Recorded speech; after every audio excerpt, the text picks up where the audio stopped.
સુરતના કામરેજ ખાતે તાપી નદીના પુલ ઉપર વાહનો ડાયવર્ટ કરી જાહેરનામું પ્રસિદ્ધ કરાયું છે। ભરૂચથી સુરત આવવા પલસાણાના એના નજીક એક્ઝિટ અપાયું છે, ત્યારે લઘુડા ગામ નજીકથી હાઈવે કટ બંધ કરવા મામલે ગ્રામજનોમાં વિરોધ ઊભો થયો છે। ગંભીરા બ્રિજ દુર્ઘટના બાદ કામરેજના તાપી નદીના પુલ અંગે પણ અનેક ફરિયાદો ઊભી થતા સુરત જિલ્લા વહીવટીતંત્ર હરકતમાં આવ્યું હતું।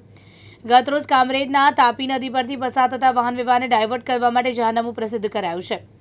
ભરૂચ તરફથી આવતા ભારે વાહનો માટે પલસાણાના એના નજીક 2 કટ આપવામાં આવ્યા છે, જેમાં બારડોલી તરફ થઈ ધુલિયા હાઈવે ઉપર એના ગામ નજીક એક્ઝિટ અપાયું છે, જ્યારે સુરત તરફ આવવા ગલુડા ગામ નજીક એક્ઝિટ અપાયું છે, જેમાં પણ હવે ગ્રામજનોનો વિરોધ ઊભો થયો છે। આ નેશનલ હાઈવે ઓથોરિટી જે આ હાઈવે બનાવ્યો છે અને અમારા ગલુડા ગામ ખાતે આજે કટ આપ્યો છે, એ સામેની બાજુ અમારી લગભગ 800 વીઘા જમીન છે અને તેમાં જવા માટે અમારે આ એ જોઈએ।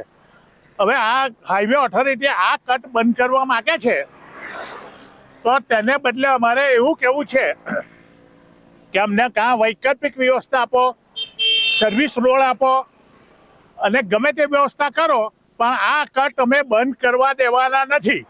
ચાહે અમારે બલિદાન આપવું પડે તો પણ અમારા ગામ લોકોની તૈયારી છે।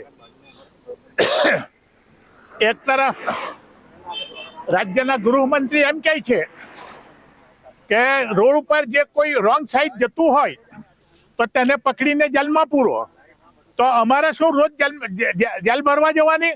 એ ગૃહમંત્રીને મારો પડકાર છે કે એકવાર આ જ સ્થળ પર આવીને અમને રૂબરૂ મુલાકાત લઈને અમારી ફરિયાદ સાંભળે તો ખબર પડશે કે જનતા પર વિશ્વાસ કેમ પેદા થાય।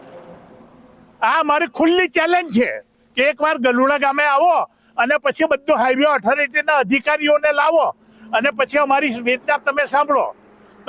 તમારી પાસે જો અમારી વેદના સાંભળવાના કાન હોય તો ખુલ્લા રાખીને તમે સાંભળી લો કે એકવાર ગલુડા આવો, આ હાઈવે પર શું સમસ્યા છે એ જુઓ તો તમને ભાન થશે। બાકી એસી ચેમ્બરમાં બેઠા બેઠા તમે ગમે તે આદેશ કરો તો તે અમને મંજૂર નથી। ગત મોડી સાંજથી જ એના નજીક પણ હાઈવે ઓથોરિટી દ્વારા પૂરજોશમાં કામગીરી શરૂ કરી દેવામાં આવી છે, જેથી વાહન વ્યવહાર અહીંયા શરૂ થઈ શકે। જો કે આ કામગીરીમાં ગલુડા ગામ નજીક આવેલ કટને હાઈવે ઓથોરિટી બંધ કરનાર છે। કટ બંધ કરવા સામે હાઈવે દ્વારા કોઈ સર્વિસ રોડ બનાવાયો નથી।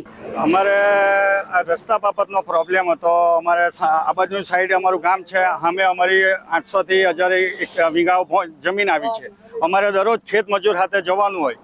હવે નેશનલ ઓથોરિટી દર 15 દિવસ આવે છે અને કે ભાઈ આ કટ બંધ કરવો છે, કટ બંધ કરવો છે। અમે વારંવાર રજૂઆત કરી છે, તો ઉપરથી આવે છે કે ભાઈ અમે તમને સર્વિસ રોડ પાસ થઈ ગયો છે, પણ આજ સુધી કોઈ કામ ચાલ્યા નથી।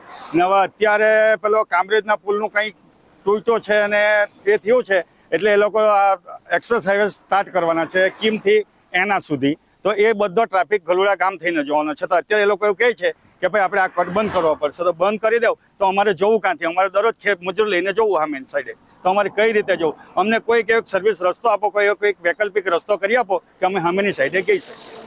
બસ અમારી સરકારને આ રજૂઆત છે, બીજું કંઈ નહીં। આ અંગે કોઈને રજૂઆતો કરી? હા, અમે રજૂઆત કરી છે। અમે અમારા ધારાસભ્યને બી કરી છે, જિલ્લા પંચાયત પ્રમુખને બી કરી છે, એ બધા આશ્વાસન આપ્યું છે કે ભાઈ થઈ જશે। મામલતદાર સાહેબને બી કીધું છે, તે લોકોએ કીધું છે કે ભાઈ અમે તમારો વૈકલ્પિક રસ્તો કરી આપીશું, પગાડી જતા કટ કરી આપીશું, હજુ કંઈ થયું નથી ને આજની તારીખે બંધ કરવાની વાત છે। વડોદરામાં બ્રિજ દુર્ઘટના બની એટલે સુરત જિલ્લા તંત્ર પણ કામગીરીમાં લાગ્યું, પરંતુ આ ગલુડા ગામના રહીશો લડતના માર્ગે આવ્યા છે।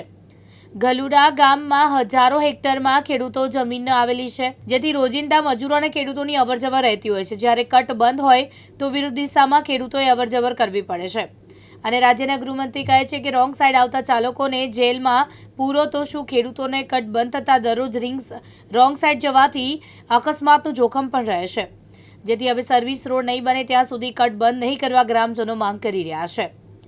રમેશ ખંભાતી, દિવ્યાંગ ન્યૂઝ, પલસાણા, સુરત।